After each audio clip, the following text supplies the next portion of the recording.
Hello friends, welcome to my channel. So দেখো, একদম ভোর ভোর উঠে পড়েছি। আমি যাব হচ্ছে মামার বাড়ি, যেহেতু অনেকটা দূরের রাস্তা। দেখো এখন বাজে পুরো 4:21। তো আমি রেডি হয়ে গেছি, যেহেতু কালনা যাব।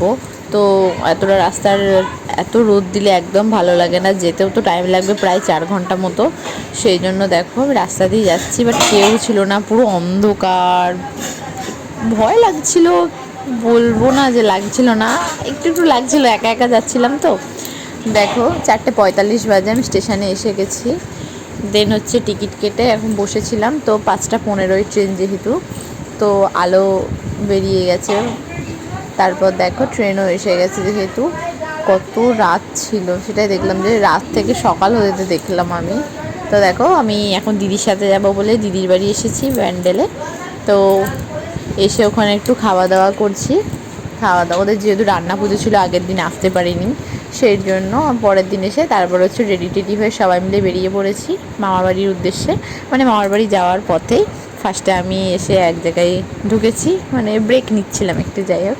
তো দেখো ফাইনালি মামার বাড়ি এসে গেছি। তো দুপুরবেলা খাওয়া দাওয়াও চলছিল, আর মাটন তো খুবই ভালো লাগে সবার, যাই হোক। তো তারপরে সন্ধেবেলা হচ্ছে একটু রেডি হয়ে নিয়েছি, মেলা ছিল যেহেতু, একটু মেলাতলায় যাব। তো ভালোই লাগছিল, মজা হচ্ছিল, অনেক দিন পর আসলাম। আর সবাই একসাথে হলে ভালো হয়। এখানে মনসা পুজোর মেলা হয়, তো এখানে মূর্তি আনে না, আর ঘটেই পুজো হয় এখানে। আর মোটামুটি ভালোই একটা মেলা বসে। তো ভেতর দিকের ভিডিও আর করিনি, ভালো লাগছিল না, তো সেই জন্য। তো মেলা টেলা ঘুরে দেখো আইসক্রিম খাবো, কিছুই খাইনি দুপুরবেলা, খেয়ে একদম পেট ভর্তি হয়েছিল। সো আইসক্রিম খেতে খেতে আমরা বাড়ি চলে যাই, টাটা।